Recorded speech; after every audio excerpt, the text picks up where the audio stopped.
بسم الله الرحمن الرحيم. لقد جاءكم رسول من أنفسكم عزيز عليه ما عنتم حريص عليكم بالمؤمنين رؤوف رحيم.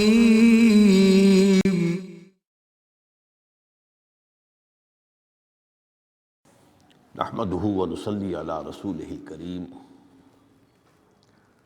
اما بعد فقد قال الله تبارك وتعالى كما ورد في سورة آل عمران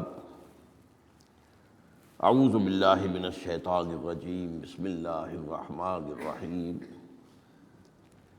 وسارعوا إلى مغفرة من ربكم وجنة عرضها السماوات والأرض أعدت للمتقين الذين ينفقون في السراء والضراء والكاظمين الغيظ والعافين عن الناس والله يحب المحسنين صدق الله العظيم.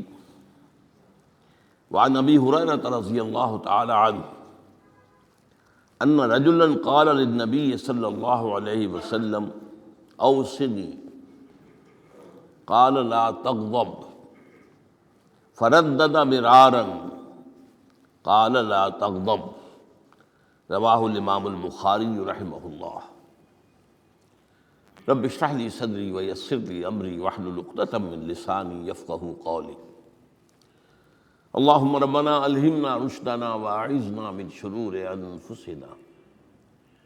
اللہم ارنا الحق حقا وارزقنا اتباعہ وارنا الباطل باطلا وارزقنا اجتنابہ آمین یا رب العالمین.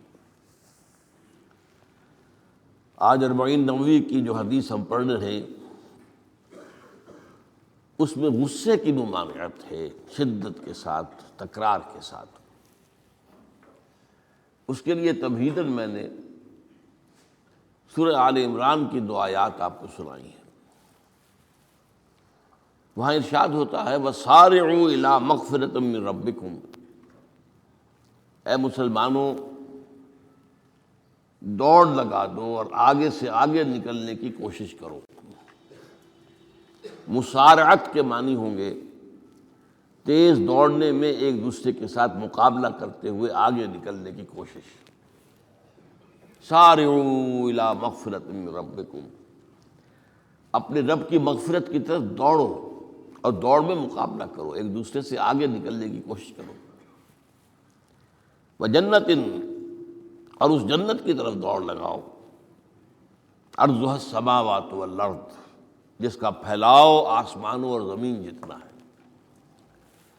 اعدت للمتقین، وہ تیار کی گئی ہے، سجائی گئی ہے، اسے پورے اہتمام کے ساتھ تیار کیا گیا ہے اہل تقویٰ کے لیے. ان اہل تقویٰ کے کچھ اوصاف کیا ہیں؟ الذین ينفقون فی السراء والضراء، وہ لوگ کہ جو خرچ کرتے ہیں، مراد ہے اللہ کی راہ میں. اور اللہ کی راہ میں خرچ کرنے کی دو مدیں ہیں. اللہ کی رضا کے لیے اس کے بندوں میں سے جو محتاج ہوں، جن کو کوئی ضرورت لاحق ہو، ان کی مدد کرنا. یتیم ہوں، بیوائیں ہوں، مسکین ہوں، کوئی قرض تلے دب گئے ہوں، وہ سب کے سب اس میں آ جائیں گے. لہذا دوسری مد کیا ہے؟ وہ ہے اللہ کے دین کے لیے خرچ کرنا. دین کی تعلیم و تعلم کا کوئی نظام بنانا، پھر یہ کہ دین کو دوسروں تک پہنچانا. اس کے لیے سارے ذرائع جو بھی کسی زمانے میں ابلاغ کے موجود ہوں ان سب کو استعمال کرنا، اس کے لیے خرچ درکار ہے. بہرحال میں اس عرض کر رہا تھا کہ یہ دو مدیں ہیں خرچ کرنے کی. الذین ينفقون فی السراء والضراء، مسرت کی حالت میں آدمی کے پاس کافی ہے، غنی ہے، تب خرچ کر رہا ہے تو ظاہر بات ہے اس حالت میں طبیعت پر اتنا بوجھ نہیں ہوتا خرچ کرنے میں، لیکن خود تنگی محسوس کر رہا ہو پھر خرچ کرے، یہ گویا کہ اس سے اگلا ایک قدم ہے، ضراء ہے، تکلیف کے اندر بھی ہو تو خرچ کرے۔ والکاظمین الغیظ، اور وہ لوگ جو اپنے غصے کو پی جانے والے ہوں، والعافین عن الناس، اور غصہ ظاہر بات ہے آتا ہے کسی شخص کی کسی غلطی پر، کسی خطا پر، یا وہ اس نے آپ کے ساتھ کوئی زیادتی کی ہے، تبھی تو غصہ آئے گا نا۔ لہذا غصے کو تو پی جاؤ اور لوگوں کو معاف کرو، والعافین عن الناس۔ یہ دو کام در حقیقت ایک ہی کام کے دو رخ ہیں، کہ غصہ آیا ہے تو اسے پی جاؤ، اور جس شخص نے بھی تم پر زیادتی کی ہے، تمہارے خیال میں زیادتی کی ہے، ہو سکتا ہے وہ اپنی جگہ پر صحیح ہو، لیکن یہ کہ بہرحال تمہیں غصہ آیا ہے، اس غصے کو پی جاؤ اور اسے معاف کر دو۔ واللہ یحب المحسنین، اور ظاہر بات ہے کہ اللہ تعالیٰ کو تو ایسے محسنین ہی پسند ہیں۔ اب یہاں بھی نوٹ کر لیجئے وہی درجہ احسان جو ہم پڑھ چکے ہیں بڑی تفصیل سے، حدیث جبرائیل کے حوالے سے گفتگو شروع ہوئی تھی، بعد میں پھر بھی مختلف مواقع پر گفتگو آتی رہی ہے، اور اگلی حدیث میں پھر آ رہی ہے احسان کسے کہتے ہیں۔ تو اللہ تعالیٰ کو ایسے محسن جو اپنے اس دین کو خوبصورت بنا لے، دین ان کا جو ہے اور دینی زندگی ان کی جو ہے وہ دل کو لبھانے والی ہو، وہ لوگوں کو پسند آنے والی ہو، بلکہ یہ کہ اس کے اندر جو ہے وہ حسن جو ہے دل آویزی پیدا ہو جائے۔ تو اس آیت کے حوالے سے میں آج پھر حدیث آپ کو سنا رہا ہوں۔ اس کے راوی حضرت ابو ہریرہ ہے رضی اللہ تعالی عنہ، انہوں نے ذکر کیا ہے، اور اس کی روایت جو ہے امام بخاری نے کی ہے رحمہ اللہ، ان رجلا قال للنبی صلی اللہ علیہ وسلم، ایک شخص نے حضور صلی اللہ علیہ وسلم سے عرض کیا، اوصنی، حضور مجھے کچھ وصیت فرمائیے۔ اوصا یوسی ایصاءً، وصیت کرنا، وصا یوصی توصیتاً، اس کے معنی بھی وہی ہے۔ وصا یوصی کے معنی ہو جائیں گے تدریجاً، مسلسل وصیت کرتے رہنا، نصیحت کرتے رہنا۔ اور ایک ہے ایک مرتبہ آپ نے ایک بات کہہ دی ہے، اوصنی، مجھے وصیت فرمائیے، مجھے نصیحت فرمائیے۔ قال لا تغضب، آپ نے ایک ہی بات فرمائی، غصہ نہ کیا کرو، مغلوب الغضب نہ ہو جایا کرو، کہ غصہ آئے اور تم پر چھا جائے، تمہارے اوپر اپنا غلبہ کر دے۔ فردد مرارا، اب اس شخص کے دل میں شاید کوئی اور بات تھی، اس نے پھر پوچھا، اوصنی حضور، بس کیجیے وصیت مجھے۔ آپ نے پھر فرمایا لا تغضب، پھر پوچھا، وہ تکرار کرتا رہا، اور حضور نے بھی ہر مرتبہ وہی بات کہی۔ اب اس سے اندازہ ہو جاتا ہے کہ یہ بات کتنی اہم ہے۔ پہلی بات تو میں آپ کو یہ بتا دوں کہ غصہ آ جانا کوئی غیر فطری بات نہیں ہے، غصہ اللہ تعالیٰ نے انسان میں رکھا ہوا ہے۔ البتہ غصے کے اعتبار سے حضرت حسن، غالباً حسن بصری رحمہ اللہ، ان کا ایک قول بڑا حکیمانہ ہے، بہت حکیمانہ ہے۔ وہ فرماتے ہیں کہ ایک انسان تو وہ ہوتا ہے جو پورا انسان ہوتا ہے، مکمل انسان ہوتا ہے، ایک ہوتا ہے نصف رجل، آدھا انسان، وہ انسانیت کے معیار پر پورا نہیں اترتا، ہاں نصف تک آ جاتا ہے۔ اور ایک انسان ہوتا ہے لیس برجل، وہ انسان ہوتا ہی نہیں، وہ حیوان ہوتا ہے۔ پورا انسان وہ ہے جسے غصہ دیر میں آئے اور جلدی رفع ہو جائے، اور آدھا انسان وہ ہے جسے غصہ جلدی آئے لیکن جلدی رفع بھی ہو جائے، یا دیر میں آئے تو دیر میں رفع ہو، یہ دونوں برابر ہو جائیں گے۔ جلدی غصہ آیا جلدی ہی ختم بھی ہو گیا، دیر میں آیا دیر لگا دی جانے میں بھی۔ اور جو شخص سرے سے انسانیت کا مستحق ہی نہیں کہ اسے انسان مانا جائے، غصہ جلدی آ جائے اور دیر میں جائے، تو وہ اصل میں پھر انسان نہیں، وہ اخلاقی اعتبار سے پورا انسان کہلانے کا مستحق نہیں۔ تو غضب کے اعتبار سے یہ 3 درجے جو ہے وہ سامنے رہنے چاہیے۔ پھر مزاجوں کی بات بھی ہوتی ہے۔ اللہ تعالیٰ نے مختلف مزاج بنائے ہیں۔ بعض طباع کے اندر جمال کا عنصر زیادہ ہوتا ہے، جمالی شخصیت، خوبصورت شخصیت طبعا۔ بعض جلالی مزاج کے لوگ ہوتے ہیں، ہمارے بزرگوں میں بھی ہوتا ہے، دیندار لوگوں میں بھی ہوتا ہے، یہاں تک کہ نبیوں میں بھی ہے۔ حضرت موسیٰ علیہ السلام جلالی طبیعت کے آدمی تھے۔ آپ کو معلوم ہے ان کے واقعات کو ہمارے سامنے ہیں جو قرآن میں موجود ہیں، کہ ایک قبطی کا اور ایک اسرائیلی کا جھگڑا ہو رہا تھا، اس اسرائیلی نے مدد مانگی تو حضرت موسیٰ نے ایک مکہ لگایا ہے اس قبطی کو اور اس کی جان نکال دی۔ تو ان کے غضب کا، ان کی جلالی طبیعت کا یہ عالم ہے۔ اور اس کا سب سے بڑا نقشہ جو قرآن مجید میں آتا ہے کہ جب اللہ تعالیٰ نے جب ہجرت ہو گئی اور مصر سے حضرت موسیٰ علیہ السلام اپنی قوم کو لے کر، بنی اسرائیل کو لے کر نکل آئے، دریا یا سمندر بھی اللہ نے پار کرا دیا، سمندر کو یا دریا کو پھاڑ کر۔ اس کے بعد وہ مرحلہ آیا کہ انہیں اب شریعت دی جائے، اس لیے کہ اصل میں ہجرت کے بعد پھر شریعت آتی ہے۔ ہجرت سے پہلے کا وقت جو ہے وہ تو ایک کشاکش کے اندر گزرتا ہے، جیسے کہ 12 برس حضور کے مکے میں ہے، ایک کشاکش ہے جسے ہم عام طور پر کشمکش کہہ دیتے ہیں، ایک سٹرگل ہے، اس میں مصیبتیں ہیں، تکلیفیں ہیں، ماریں کھائی جا رہی ہیں وغیرہ وغیرہ۔ تو ابھی کسی تفصیلی شریعت کے لیے جانے کا موقع نہیں تھا۔ نماز بھی جا کر 5 وقتہ جو ہے وہ سن 1190 میں فرض ہوئی ہے، یعنی آپ سمجھئے کہ ہجرت سے 1-1.5 سال پہلے۔ اس کے علاوہ زکوٰۃ کا کوئی نظام ابھی باقاعدہ کہ یہ اتنے میں سے اتنا کوئی نہیں۔ ہاں عام طور پر لفظ زکوٰۃ استعمال ہوا ہے، اپنے مال کو پاک کرو، پاک کرتے رہا کرو، مال میں سے صدقہ خیرات نکالتے رہا کرو، اس سے وہ مال پاک ہو جاتا ہے۔ تو اسی طریقے سے جو ہجرت آئی حضور پر، جو ہجرت کے بعد شریعت نازل ہوئی مدینہ منورہ میں، اور دورہ ترجمہ قرآن میں یہ بات واضح میں کر دیا کرتا ہوں کہ اس شریعت کا بلو پرنٹ جو ہے، یہ لفظ آپ میں سے بہت سے حضرات جانتے ہوں گے، کوئی عمارت بنانی ہو تو اس کا جو نقشہ بنتا ہے پہلا وہ ایک نیلے کاغذ پر بنتا ہے، بلو پرنٹ۔ تو بلو پرنٹ جو ہے اس شریعت محمدی علی صاحب الصلاۃ والسلام کا، وہ سورہ بقرہ میں تیار ہو گیا۔ پھر اس میں جو تفاصیل کے اور پورے جو خد و خال آئے ہیں وہ پھر سورہ نساء اور سورہ مائدہ اس کی تکمیل کی صورت۔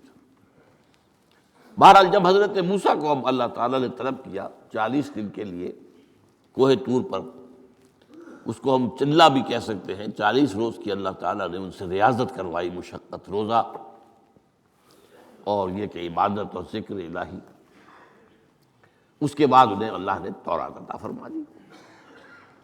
اس میں آپ کو یاد آ جانا چاہیے حضور سے بھی قرآن مجید کے نزول سے قبل اسی طرح کا معاملہ غار حرا میں آپ کی جو خلوت گزینی ہوتی تھی، اور وہاں پر جو بھی آپ اب کیا عبادات کرتے تھے یہ ہمیں معلوم نہیں ہے، لیکن یہ ہے کہ عام طور پر جو محدثین نے کہا ہے کان صفت تعبدہ فی غار حرا التفکر بالاعتبار، غور و فکر کرتے تھے کہ یہ کائنات کیا ہے، کیا اس کا نظام ہے، یہ معاشرہ ہمارا کدھر جا رہا ہے، یہ خرابیاں کیوں بڑھ رہی ہیں، یہ کیوں انسان کا خون کرتا ہے، یہ کیا بات ہے، یہ کیا وجہ ہے کہ کچھ لوگ بھوکے مر رہے ہیں اور کچھ لوگ جو ہیں ان کے پاس بہت دولت جمع ہو گئی، یہ غور و فکر جو ہے تو یہ آپ کا رہا ہے بہرحال۔ لیکن یہ کہ تخلیہ اور غار میں آپ کا قیام یہ اپنی جگہ پر ثابت ہے۔ تو اسی طریقے سے وہاں 40 دن کا معاملہ ہوا حضرت موسیٰ علیہ السلام کے ساتھ۔ اس کے بعد الواح دے دی گئیں، جو پتھر کی تختیاں تھیں ان کے اوپر جو احکام 10 ہیں، دی 10 کمانڈمنٹس، جو بنیاد ہے۔ جیسے میں نے کہا کہ سورہ بقرہ جو ہے شریعت محمدی کی اساس ہے، تو شریعت موسوی کی اساس وہ 10 کمانڈمنٹس ہیں جو کہ پتھر کی سلوں پر لکھی ہوئی دی گئی ہیں حضرت موسیٰ علیہ السلام کو کوہ طور پر۔ اب پیچھے کیا ہوا؟ حضرت موسیٰ کی اس غیر حاضری میں سامری کو موقع مل گیا، اس نے گمراہ کرنے کے لیے ایک شعبدہ دکھایا، اور وہ شعبدہ کیا تھا؟ آل فرعون کے جو زیور وغیرہ ہوتے تھے ان لوگوں کے، وہ ان بنی اسرائیل کے لوگوں کے پاس امانت رکھا کرتے تھے، یعنی انہیں بھی اندازہ یہ تھا یہ اسرائیلی جو ہیں یہ بددیانت نہیں ہے، یہ جو ہے اس کے اندر جو ہے وہ نہیں کریں گے کوئی خیانت، خائن نہیں۔ بہرحال چونکہ حضرت ابراہیم کی اولاد تھے، حضرت یعقوب کی اولاد تھے، تو چاہے اور ان میں خرابیاں آ گئی ہوں گی، لیکن یہ کہ یہ اندازہ انہیں تھا کہ یہ امین لوگ ہوتے ہیں، تو ان کے پاس امانت رکھی ہوئی تھی۔ جب وہ نکلے وہاں سے وہ ساری چیزیں بھی ساتھ لے کر آ گئے۔ اس کو کہا اس نے سامری نے کہ یہ پھینک دو، یہ تو نجس ہے، تمہارے لیے جائز نہیں۔ اس حد تک تو بات ٹھیک ہوئی۔ پھر ان کو پگھلا کر اور ایک بچڑے کی شکل بنا لی، اور اس کے اندر ایسا کچھ میکینزم رکھا کہ اس میں سے ہوا گزرتی تھی، اندر سے کھوکھلا تھا، تو آواز ایسی آتی تھی جیسے کہ بچڑا ڈکرا رہا ہو۔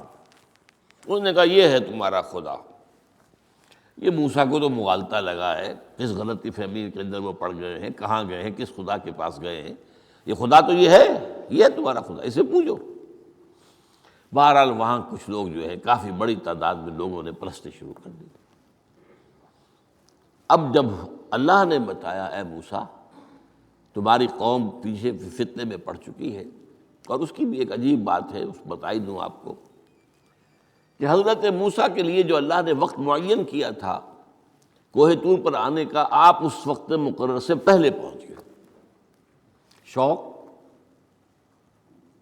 اللہ نے ایکسپلینیشن کال کی، یہ سورہ طٰہٰ میں موجود ہے۔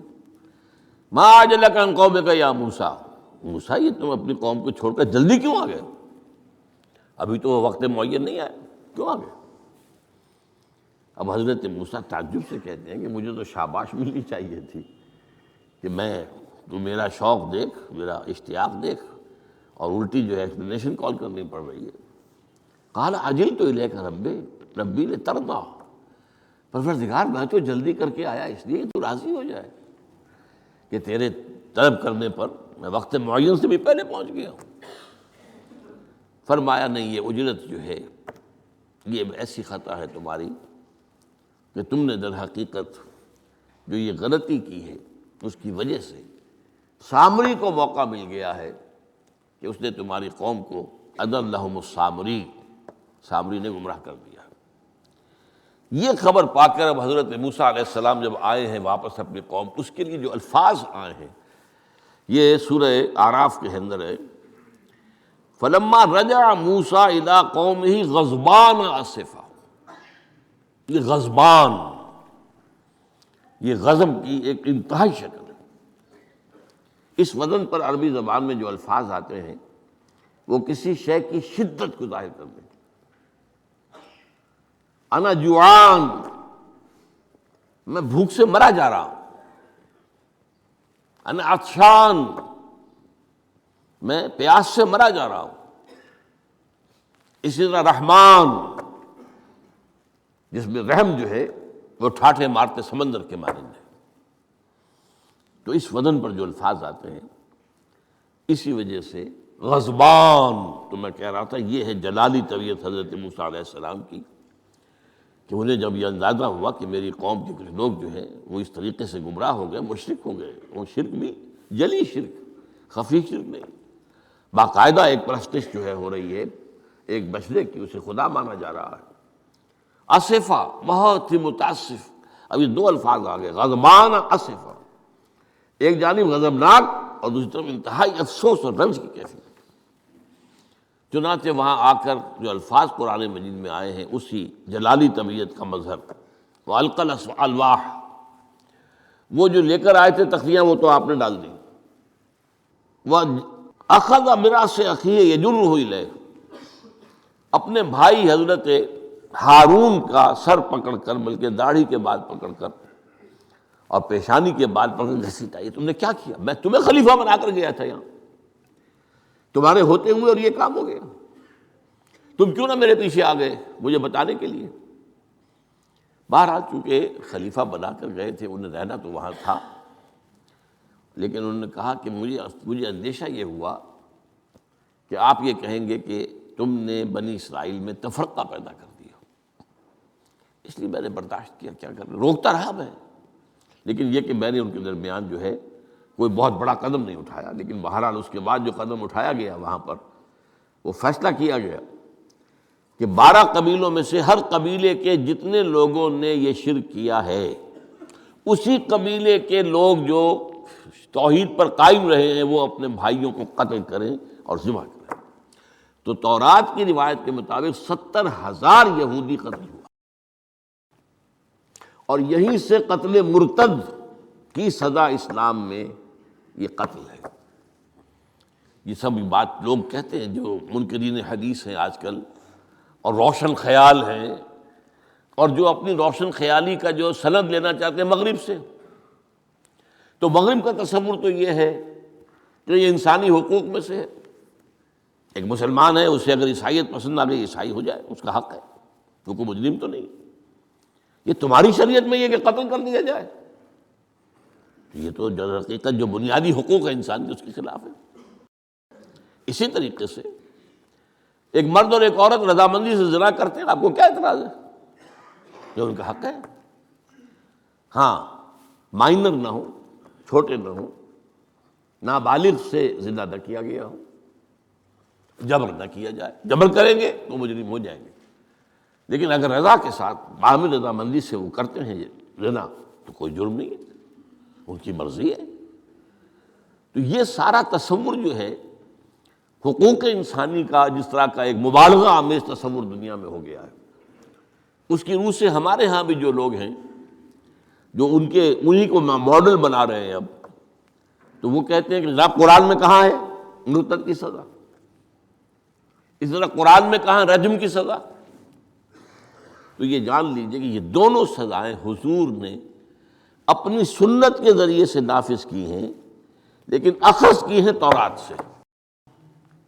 ظاہر بات ہے کہ حضور سے پہلے جو شریعت موسوی تھی وہ لاگو تھی، یہودیوں کے لیے شریعت موسوی تھی، آج تک بھی ہے۔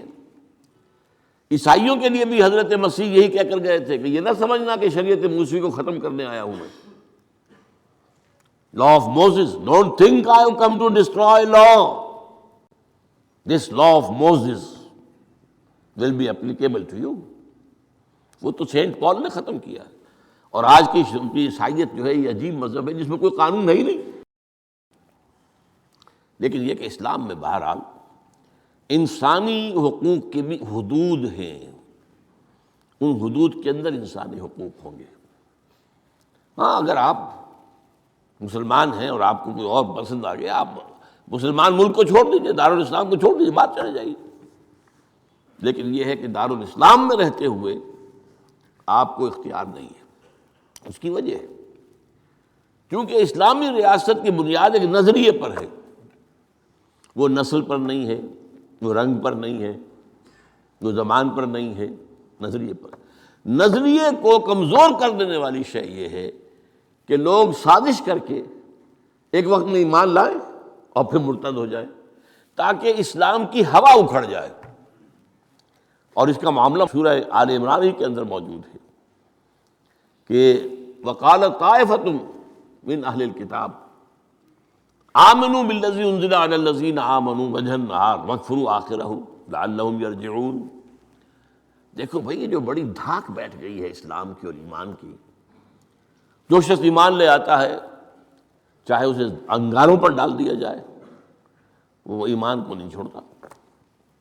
تو یہ ایک ساکھ ہو گئی، تو ایک گڈ ول ہے ایمان کی، ایک ساکھ، جو چاہو کر لو۔ اس کو قتل کر دیا ابو جہل نے، حضرت سمیہ اور حضرت یاسر رضی اللہ تعالیٰ عنہما دونوں کو قتل کر دیا۔ انہوں نے کلمہ کفر زبان سے نکالنا پسند نہیں کیا، حالانکہ اجازت ہے جان بچانے کے لیے، ایمان دل میں قائم رہے، زبان سے کلمہ کفر کہہ دیا جائے، صرف جان بچانے کے لیے جائز ہے، اجازت ہے۔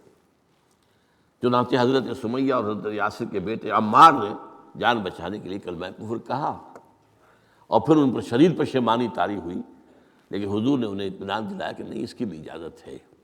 باقی جو مقام تمہارے والدین نے حاصل کیا وہ تو اور مقام ہے، لیکن وہ عزیمت اپنی جگہ، یہ رخصت بھی اپنی جگہ، دین کا ایک حصہ ہے۔ بہرحال سازش کیا کی؟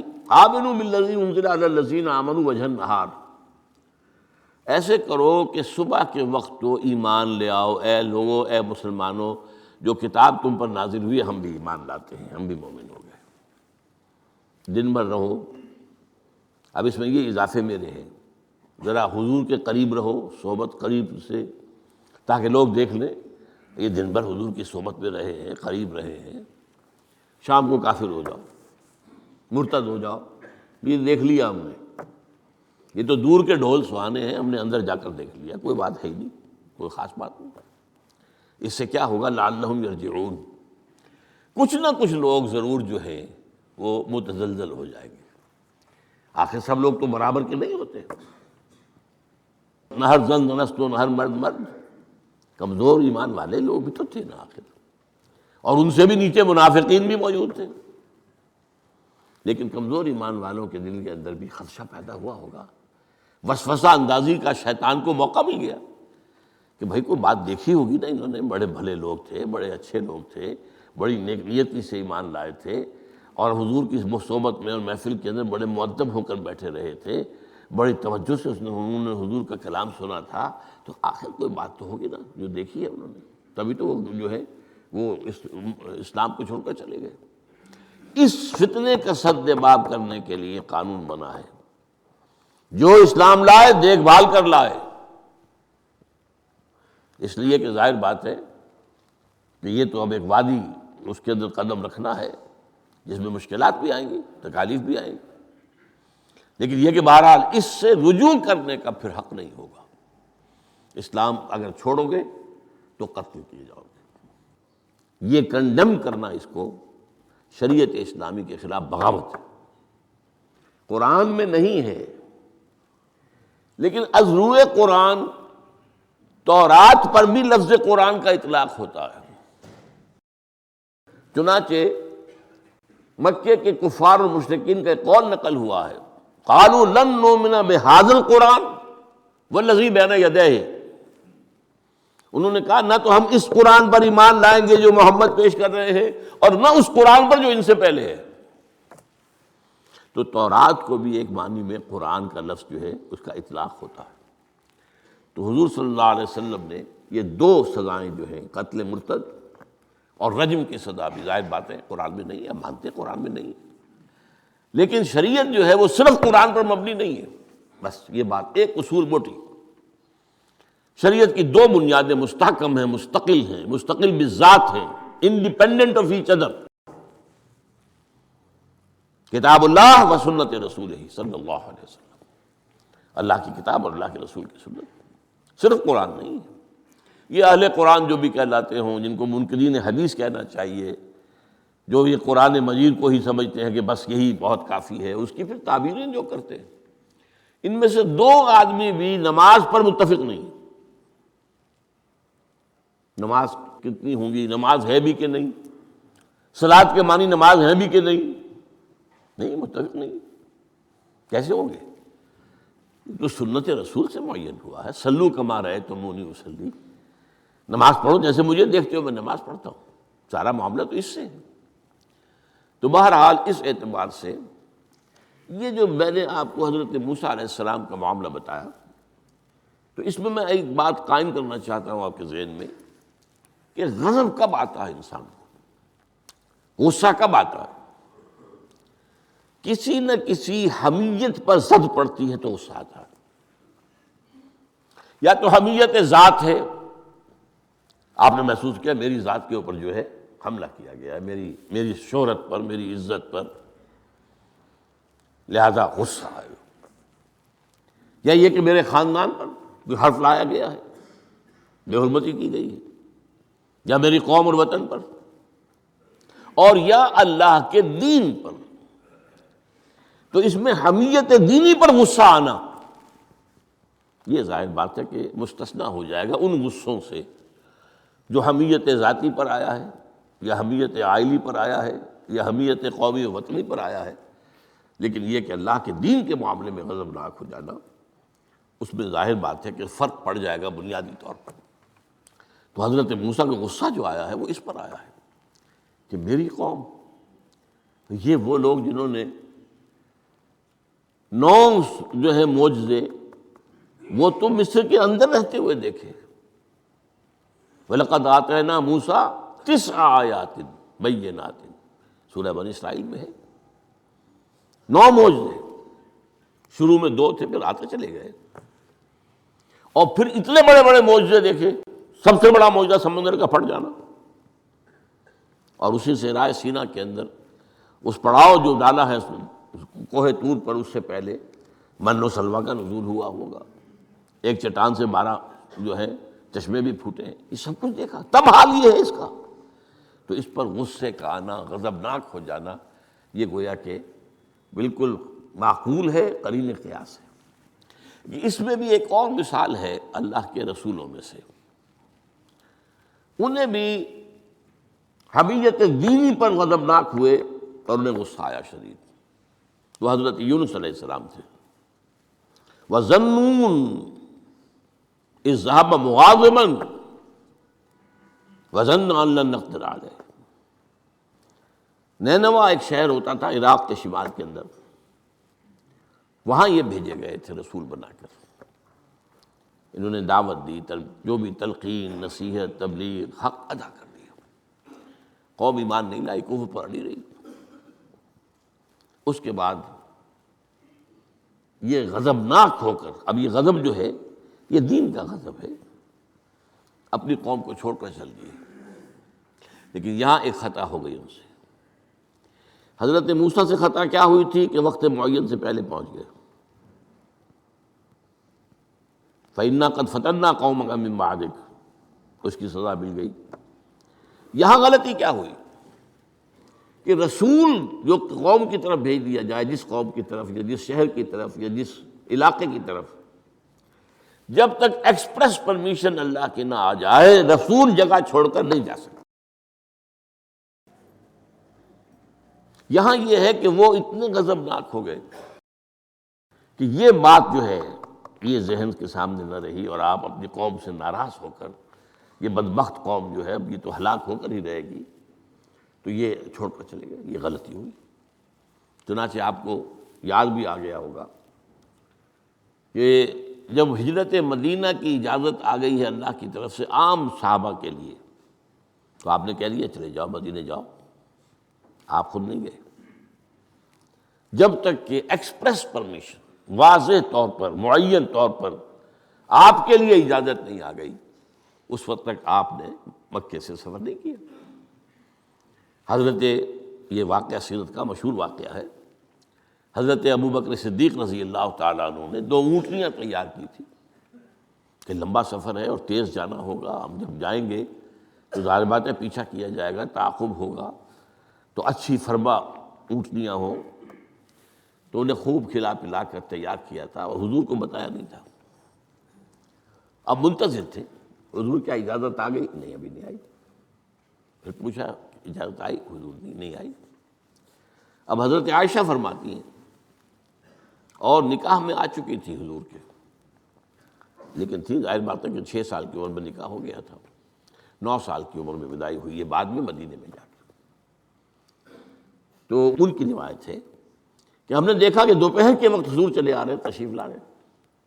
اب یہ بات بڑی غیر معمولی تھی، عرب میں یہ جو وقت ہے قیلولے کا، ظہر اور عصر کے درمیان، اس میں بازار بھی بند ہو جاتے ہیں، آفیسز بند ہو جاتے ہیں، اور یہ کہ کسی کے گھر آنا جانا، اللہ یہ کہ آپ کو کھانے پر بلایا ہو دوپہر کے بعد دوسری ہے، ایک آنا جانا نہیں ہوتا، وزٹ نہیں ہوتی۔ تو بڑے حیران ہوئے ہم، تو حضور نے اپنا ذرا چہرہ وغیرہ چھپایا ہوا بھی ہے اپنے رومال میں، تشریف لائے اور آ کر کہا کہ میں اندر آنا چاہتا ہوں۔ حضرت ابو تشریف لائیے، یہ تو آپ کی، اب ظاہر بات ہے حضرت عائشہ سے نکاح تو ہو چکا تھا، وہ تو اب محرم تھی، یہاں کوئی نامحرم نہیں ہے، آپ آئیے۔ آ کر آپ نے کہا کہ ابو بکر اجازت آ گئی ہے۔ اب حضرت ابو بکر کی خوشی کا ٹھکانہ نہیں تھا، دل میں سوچتے تھے کہ اب مجھے شاباش ملے گی۔ عرض کیا حضور میں نے 2 اونٹنیاں تیار کر رکھی ہیں، خوب کھلا پلا کر فربا کیا ہے، تیار کیا ہے۔ حضور نے تھوڑا سا توقف فرمایا، اچھا میں 1 اونٹنی میں استعمال کروں گا، لیکن میں اس کی قیمت ادا کروں گا۔ حضرت ابوبکر رو پڑے کہ حضور کیا مجھ سے بھی مغایرت ہے؟ میں نے اپنے جان و مال میں سے کون سی چیز آپ سے بچا کر رکھی؟ سارا مال آپ پر خرچ کر چکا ہوں۔ آپ نے اشارہ کیا حضرت عائشہ کے بارے میں، تو ایک مرتبہ پوچھا ہے کہ وہ تو آپ کی بھتیجی ہے، کیسے آپ کے کا نکاح ہوگا؟ کہ وہ دینی معاملہ ہوتا ہے، تم میرے دینی بھائی ہو، یہ کچھ بھی بھائی تو نہیں ہو۔ بس اتنا کہنے کی دیر تھی، بیٹی پیش کر دی۔ تو میں نے اپنی کون سی چیز کو آپ سے بچا کر رکھا؟ یہ ان کے الفاظ نہیں ہے، یہ میں ان کے جذبات کی تعبیر اپنے الفاظ میں کر رہا ہوں، لیکن یہ واقعہ میں آتا ہے کہ رو پڑے۔ تو بہرحال یہ جب تک ایکسپریس پرمیشن نہیں آتی اس وقت تک رسول نہیں جا سکتا۔ حضرت یونس چھوڑ کر چل دیے۔ وَظَنُّونِ الذَّهَبَ مُغَاضِبًا، مغاضب وہی غضبناک، تو اس کو اللہ تعالیٰ نے پکڑا، اس لیے کہ یہ غلطی ایسی تھی کہ جس کے اوپر پکڑ ہونی۔ یہ تو کار رسالت کے اندر جو اس کی شرائط ہیں ان میں سے ایک شرط کے اندر کمی ہوئی ہے، لہذا پھر وہ آپ کو معلوم ہے کہ وہ مچھلی کے پیٹ میں گئے اور وہاں انہوں نے جو ہے لا الہ الا انت سبحانک انی کنت من الظالمین، تو آپ نے جو بھی وہ استغفار کیا ہے اللہ سے، پھر اللہ نے معاف کیا۔